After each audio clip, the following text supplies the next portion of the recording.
ಇವತ್ತು ಮಧ್ಯಾಹ್ನದ ಹೊತ್ತಿಗೆ ಬಂದಾಗುತ್ತೆ. ಭಕ್ತಾದಿಗಳಿಗೆ ಆ ನಂತರ ದೇವರ ದರ್ಶನಕ್ಕೆ ಅವಕಾಶ ಇರೋದಿಲ್ಲ. ವಿಶೇಷ ಪೂಜೆಯನ್ನು ಸಲ್ಲಿಸಿದ ನಂತರ ದೇವರ ದರ್ಶನಕ್ಕೆ ಅವಕಾಶ ಇರೋದಿಲ್ಲ. ಬಾಗಲಕೋಟೆಯಲ್ಲಿ ಆಂಜನೇಯನಿಗೆ ಪೂಜೆ ಸಲ್ಲಿಸ್ತಾ ಇರುವಂಥ ದೃಶ್ಯವನ್ನು ನೀವು ನೋಡ್ತಾ ಇದ್ದೀರಿ. ಎರಡು ದೇವಾಲಯಗಳ ದೃಶ್ಯಗಳಿವೆ.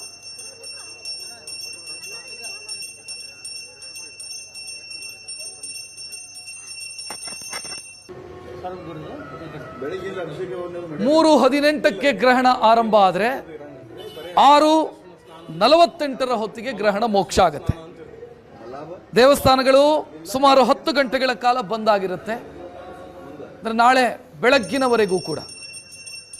ಎರಡನೇ ಗ್ರಹಣ ಇದು. ಸೂರ್ಯಗ್ರಹಣ ಸಂಭವಿಸಿದ ಬೆನ್ನಲ್ಲೇ, ಸೂರ್ಯಗ್ರಹಣ ಭಾರತದಲ್ಲಿ ಗೋಚರ ಆಗಿರಲಿಲ್ಲ, ಈ ಗ್ರಹಣ ಭಾರತದಲ್ಲಿ ಗೋಚರ ಆಗುತ್ತೆ. ಮೋಕ್ಷ ಕಾಲದಲ್ಲಿ ಭಾರತದಲ್ಲಿ ಗೋಚರ ಆಗುತ್ತೆ. ಮೋಕ್ಷ ಕಾಲಕ್ಕೂ ಸ್ವಲ್ಪ ಮುಂಚಿತವಾಗಿ ಗ್ರಹಣ ಗೋಚರವಾಗುತ್ತೆ.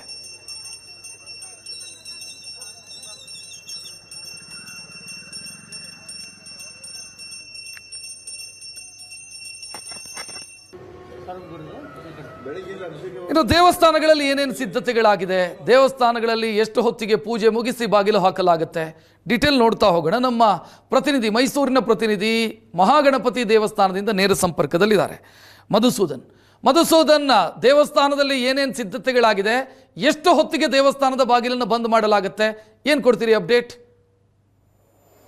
ರಕ್ಷತ್, ಈ ಒಂದು ಗ್ರಹಣ ಅನ್ನೋ ಒಂದು ವಿಚಾರ ಏನಿದೆ, ಹಿಂದೂ ಧಾರ್ಮಿಕ ಆಚರಣೆಯಲ್ಲಿ ಸಾಕಷ್ಟು ಮಹತ್ವವನ್ನು ಮತ್ತು ಒಂದಷ್ಟು ವಿಶೇಷತೆಗಳನ್ನು ಕೂಡ ಹೊಂದಿರುತ್ತೆ. ಹಾಗಾಗಿ ಅದರಲ್ಲೂ ಕೂಡ ದೇವರ ಪೂಜಾ ಕೈಂಕರ್ಯಗಳಲ್ಲಿ ಒಂದಷ್ಟು ವ್ಯತ್ಯಾಸ ಆಗುವಂಥದ್ದನ್ನು ಸರ್ವೇ ಸಾಮಾನ್ಯವಾಗಿ ಕಾಣ್ತೀವಿ. ಮೈಸೂರಿನಲ್ಲಿ ಬಹಳ ಮುಖ್ಯವಾಗಿ ಹೇಳೋದಾದರೆ ಮೈಸೂರಿನ ಚಾಮುಂಡೇಶ್ವರಿ ದೇವಸ್ಥಾನ ಇದೆ, ಅದೇ ರೀತಿಯಾಗಿ ಶ್ರೀಕಂಠೇಶ್ವರ ದೇವಸ್ಥಾನ ಕೂಡ ಇದೆ. ಇದು ಎರಡೂ ಕಡೆಗಳಲ್ಲಿ ಭಿನ್ನವಾದಂಥ ಆಚರಣೆಗಳಾಗ್ತಾ ಇದೆ. ಮುಖ್ಯವಾಗಿ ಹೇಳೋದಾದರೆ ಮೈಸೂರಿನ ಚಾಮುಂಡಿ ಬೆಟ್ಟದಲ್ಲಿ ಇವತ್ತು ಮಧ್ಯಾಹ್ನ 2 ಗಂಟೆಗೆ ದೇವಸ್ಥಾನವನ್ನು ಕ್ಲೋಸ್ ಮಾಡ್ತಾರೆ. ಯಾಕಂದರೆ ಬೆಳಗ್ಗೆ 7:00 ಓಪನ್ ಮಾಡಿದ್ರೆ ರಾತ್ರಿ 9 ಗಂಟೆವರೆಗೂ ಕೂಡ ಎಂದಿನಂತೆ ದರ್ಶನಗಳಾಗ್ತಾ ಇದ್ವು. ಆದರೆ ಗ್ರಹಣ ಇರೋ ಕಾರಣಕ್ಕಾಗಿ ಮಧ್ಯಾಹ್ನ 2 ಗಂಟೆಗೆ ದೇವಸ್ಥಾನವನ್ನು ಕ್ಲೋಸ್ ಮಾಡ್ತಾರೆ.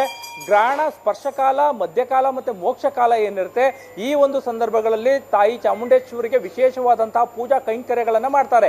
ಅಲ್ಲಿ ಭಕ್ತರಿಗೆ ಅವಕಾಶಗಳು ಇರೋದಿಲ್ಲ. ರಾತ್ರಿ 7 ಗಂಟೆಯ ನಂತರದಲ್ಲಿ ದೇವಾಲಯದ ಆಲಯವನ್ನು ಶುದ್ಧಿ ಮಾಡಿ ನಂತರದಲ್ಲಿ ಭಕ್ತರಿಗೆ ದರ್ಶನದ ವ್ಯವಸ್ಥೆಯನ್ನು ಕೂಡ ಮಾಡಲಾಗಿದೆ. ಅದೇ ರೀತಿಯಾಗಿ ಭಿನ್ನವಾಗಿ ಕಾಣುವಂಥದ್ದು ನಂಜನಗೂಡಿನಲ್ಲಿರ್ತಕ್ಕಂಥ ಶ್ರೀಕಂಠೇಶ್ವರ ದೇವಸ್ಥಾನ. ಇಲ್ಲಿ ಗ್ರಹಣದ ಸಂದರ್ಭದಲ್ಲಿ ಯಾವುದೇ ರೀತಿಯಾದ ಪೂಜಾ ಕೈಂಕರ್ಯಗಳ ಬದಲಾವಣೆಗಳಿಲ್ಲ, ಎಂದಿನಂತೆ ಪೂಜಾ ಕೈಂಕರ್ಯಗಳಾಗ್ತವೆ. ಒಂದು ವಿಶೇಷ ಅಂತಂದ್ರೆ ಗ್ರಹಣದ ಸಂದರ್ಭದಲ್ಲಿ ದೇವರಿಗೆ ಅಭಿಷೇಕವನ್ನು ನಿರಂತರವಾಗಿ ಮಾಡುವಂಥದ್ದು ಒಂದು ವಿಶೇಷವಾಗಿ ಕಂಡು ಬರುತ್ತೆ. ಇನ್ನುಳಿದಂತೆ ಮೈಸೂರಿನಲ್ಲಿರ್ತಕ್ಕಂಥ ಅರಮನೆಯ ಕೋಟೆ ಆಂಜನೇಯ ಸ್ವಾಮಿ ದೇವಸ್ಥಾನ ಇರ್ಬೋದು, ಹೆಸರಾಂತ 101 ಗಣಪತಿ ದೇವಸ್ಥಾನಗಳಿರ್ಬೋದು, ಇಲ್ಲೆಲ್ಲ ಕಡೆಯೂ ಕೂಡ ಗ್ರಹಣದ ಸಂದರ್ಭದಲ್ಲಿ ಒಂದಷ್ಟು ವ್ಯತ್ಯಾಸಗಳು, ಅಂದರೆ ಪೂಜಾ ವ್ಯತ್ಯಾಸಗಳು ಇರುವಂಥದ್ದನ್ನು ನಾವಿಲ್ಲಿ ಗಮನಿಸ್ಬೋದು. ನಾನೀಗ ಇರ್ತಕ್ಕಂಥದ್ದು ಮೈಸೂರಿನ 101 ಗಣಪತಿ ದೇವಸ್ಥಾನ ಏನಿದೆ, ಆ ಒಂದು ದೇವಸ್ಥಾನದಲ್ಲಿ. ಈ ಒಂದು ದೇವಸ್ಥಾನವೂ ಕೂಡ ನಿತ್ಯ ಬೆಳಗ್ಗೆ 6 ಗಂಟೆಯಿಂದ ರಾತ್ರಿ 9 ಗಂಟೆವರೆಗೂ ಕೂಡ ಭಕ್ತರಿಗೆ ದರ್ಶನದ ಅವಕಾಶವನ್ನು ಮಾಡಿಕೊಡುವಂಥ ದೇವಸ್ಥಾನ.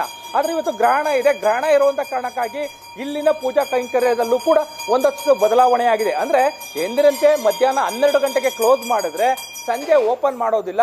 ಅಂದರೆ ರಾತ್ರಿ 8 ಗಂಟೆಯವರೆಗೂ ಕೂಡ ಭಕ್ತರಿಗೆ ದರ್ಶನದ ವ್ಯವಸ್ಥೆಯನ್ನು ಖಂಡಿತವಾಗ್ಲೂ ಮಾಡಿಕೊಟ್ಟಿರೋದಿಲ್ಲ. ಯಾಕಂತ ಹೇಳಿದ್ರೆ ಇಲ್ಲಿ ಮೋಕ್ಷದ ಕಾಲ ಏನಿದೆ, ಅಂದರೆ ಮೋಕ್ಷದ ಕಾಲದಲ್ಲಿ ದೇವರ ದರ್ಶನಕ್ಕೆ, ಅಂದರೆ ಗ್ರಹಣದ ಮೋಕ್ಷ ಕಾಲ ಏನಿದೆ, ಅಲ್ಲಿ ದೇಶದಲ್ಲಿ ಗ್ರಹಣ ಗೋಚರ ಆಗುತ್ತೆ. ಈ ಹಿನ್ನೆಲೆಯಲ್ಲಿ ಮೋಕ್ಷ ಕಾಲದ ಸಂದರ್ಭದಲ್ಲಿ ಗಣಪತಿಗೆ ವಿಶೇಷವಾದ ಪೂಜೆ ಮಾಡುವಂಥದ್ದಿದೆ. ಅರ್ಚಕರು ನಮ್ಮ ಜೊತೆಗಿದ್ದಾರೆ, ಅವ್ರನ್ನ ಮಾತಾಡ್ತೀನಿ. ಅರ್ಚಕರ, ಇವತ್ತಿನ ಗ್ರಹಣದ ಸಂದರ್ಭದಲ್ಲಿ ದೇವಸ್ಥಾನದಲ್ಲಿ ಆಗಂತ ಪೂಜಾ ಬದಲಾವಣೆಗಳೇನು? ಎಂದಿನಂತೆ ಬೆಳಗಿನ ದೇವಸ್ಥಾನ ದರ್ಶನ ಇರುತ್ತೆ. ಮಧ್ಯಾಹ್ನದ ನಂತರ ಯಾವುದೇ ದೇವಸ್ಥಾನ ಓಪನ್ ಇರಲ್ಲ ನಮ್ಮಲ್ಲಿ. ಸಂಜೆ 5ವರೆಗೆ ನಾವು ದೇವಸ್ಥಾನ ಬಾಗಿಲು ತೆಗೆಯೋದು. ಆ ಬಾಗಿಲು ತೆಗೆದಾಗ ಅಷ್ಟೇ ನಾವು ದೇವಸ್ಥಾನದ ಗರ್ಭಗುಡಿಯಲ್ಲಿ ಪೂಜಾ ಆದಿಗಳನ್ನು ನಾವು ಮಾಡ್ತಾ ಇರ್ತೀವಿ. ಭಕ್ತಾದಿಗಳಿಗೆ ಯಾರಿಗೂ ಅವಕಾಶ ಇರಲ್ಲ. ಅಂದರೆ ಕಡಿಮೆ ಸಮಯದ ಗ್ರಹಣ ಇರೋದ್ರಿಂದ, 16 ನಿಮಿಷ ಇರೋದ್ರಿಂದ, ಮತ್ತು ಬೆಳಗಿನ ಹೊತ್ತು ಚಂದ್ರಗ್ರಹಣ, ರಾತ್ರಿ ಹೊತ್ತು ಸೂರ್ಯಗ್ರಹಣ ಕಾಣಿಸೋದಿಲ್ಲ. ಅಂದರೆ ಮೋಕ್ಷ ಕಾಲದಲ್ಲಿ ಅಷ್ಟೇ ಕಾಣಿಸೋದು, ಆದರೆ ಹೆಚ್ಚಿನ ಆಚರಣೆ ಇರೋದಿಲ್ಲ. ದೇವಾಲಯದಲ್ಲಿ ಅಭಿಷೇಕಾದಿಗಳು ಜಪಾದಿಗಳನ್ನು ಮಾಡುತ್ತೀವಿ ಅಷ್ಟೇ ಹೊರತು ಬೇರೆ ಯಾವುದೇ ಥರದ ವ್ಯತ್ಯಾಸ ಇರೋದಿಲ್ಲ. ಅಂದರೆ ದೇಶದಲ್ಲಿ ಗ್ರಹಣ ಆರಂಭದಿಂದಲೂ ಕಾಣಿಸೋದಿಲ್ಲ, ಹಂಗಾಗಿ ನಾವೇನು ಹೆಚ್ಚು ಭಯ ಪಡೋದು ಬೇಡ ಅಂತನಾ? ಬೇಕಾಗಿಲ್ಲ. ನೋಡಿ, ಬೇರೆ ಕಡೆ ಎಲ್ಲ ಆತಂಕಗಳು ಸೃಷ್ಟಿ ಆಗ್ತಿದೆ ಹೊರತು ಭಾರತದಲ್ಲಿ ಯಾವುದೇ ಥರದ ಅಹಿತಕರ ಘಟನೆಗಳು ನಡೆಯುತ್ತಾ ಇಲ್ಲ. ಅದರಿಂದಾಗಿ ಹೆಚ್ಚಿನ ಆತಂಕ ಪಡೋ ಅವಶ್ಯಕತೆ ಇರೋದಿಲ್ಲ. ಪೂರ್ಣ ಗ್ರಹಣ ಆದರೆ ಮಾತ್ರ ಅದರ ಪ್ರಭಾವ ಜಾಸ್ತಿ ಇರುತ್ತೆ. ಅಂದರೆ ಧರ್ಮ ಗ್ರಂಥಗಳಲ್ಲಿ ನಿರ್ಣಯ ಸಿಂಧು, ಧರ್ಮ ಸಿಂಧು ಅನ್ನೋ ಗ್ರಂಥಗಳಲ್ಲಿ ಉಲ್ಲೇಖ ಆಗಿದೆ. ಅಂದರೆ ಒಂದು ಗಟಿಗಿಂತ ಕಮ್ಮಿ ಇದ್ದಾಗ ಹೆಚ್ಚಿನ ಆಚರಣೆ ಅವಶ್ಯಕತೆ ಇಲ್ಲ. ಮತ್ತು ಹಗಲಿನಲ್ಲಿ ಚಂದ್ರಗ್ರಹಣ ಕಾಣಲ್ಲ, ರಾತ್ರಿ ಹೊತ್ತು ಸೂರ್ಯಗ್ರಹಣ ಕಾಣಲ್ಲ. ಆದರೆ ಮೋಕ್ಷ ಕಾಲದಲ್ಲಿ ಮಾತ್ರ ಕಾಣ್ತದೆ, ಅಂದರೆ ಅಂತ್ಯ ಭಾಗದಲ್ಲಿ ಅಷ್ಟೇ ಕಾಣ್ತಾ ಇರೋದ್ರಿಂದ ಆಚರಣೆ ಅವಶ್ಯಕತೆ, ಹೆಚ್ಚಿನ ಆಚರಣೆ ಅವಶ್ಯಕತೆ ಇರೋದಿಲ್ಲ. ಆಮೇಲೆ ಅಂತ್ಯಕಾಲದಲ್ಲಿ ಅಷ್ಟೇ ಮೋಕ್ಷ ಕಾಲದಲ್ಲಿ ಅಷ್ಟೇ ಪೂಜೆ ಇದೆ. ರಕ್ಷಿತ್, ಇದು ಒಂದು ಗಣಪತಿ ದೇವಸ್ಥಾನದ ಇವತ್ತಿನ ಪೂಜಾ ಕೈಂಕರ್ಯದಲ್ಲಾಗಿರ್ತಕ್ಕಂಥ ಬದಲಾವಣೆ. ಅಂದ್ರೆ ಅವರು ಬಹಳ ಸ್ಪಷ್ಟವಾಗಿ ಹೇಳ್ತಾ ಇದ್ರು, ಮೋಕ್ಷ ಕಾಲದ ಸಂದರ್ಭದಲ್ಲಿ ದೇಶದಲ್ಲಿ ಗ್ರಹಣದ ಗೋಚರ ಆಗುತ್ತೆ, ಆ ಸಂದರ್ಭದಲ್ಲಿ ಹೆಚ್ಚಿನ ಪೂಜೆ ಇರುತ್ತೆ. ಅದರಲ್ಲೂ ಸ್ಪರ್ಶ ಕಾಲದಲ್ಲಿ ಗ್ರಹಣ ಇಲ್ಲಿ ಗೋಚರ ಆಗದೆ ಇರತಕ್ಕಂಥ ಸ್ಥಳಗಳೇನಿರ್ತವೆ ಅಲ್ಲಿ ಗ್ರಹಣದ ಪೂಜಾ ಹೋಮ ಹವನಗಳನ್ನ ಮಾಡುವಂತ ಅಗತ್ಯಗಳು ಹೆಚ್ಚಾಗಿ ಕಂಡು ಬರೋದಿಲ್ಲ. ಹಾಗಾಗಿ ಕೂಡ ಭಕ್ತರು ಹೆಚ್ಚು ಆತಂಕವನ್ನ ಪಡುವಂತ ವಿಚಾರಕ್ಕೆ ಹೋಗಬಾರದು ಅನ್ನೋ ಒಂದು ಮಾತನ್ನ ಅವ್ರು ಹೇಳ್ತಾ ಇದ್ರು. ರಕ್ಷತ್, ಥ್ಯಾಂಕ್ ಯು ಮಧುಸೂದನ್ ಮಾಹಿತಿಗೆ.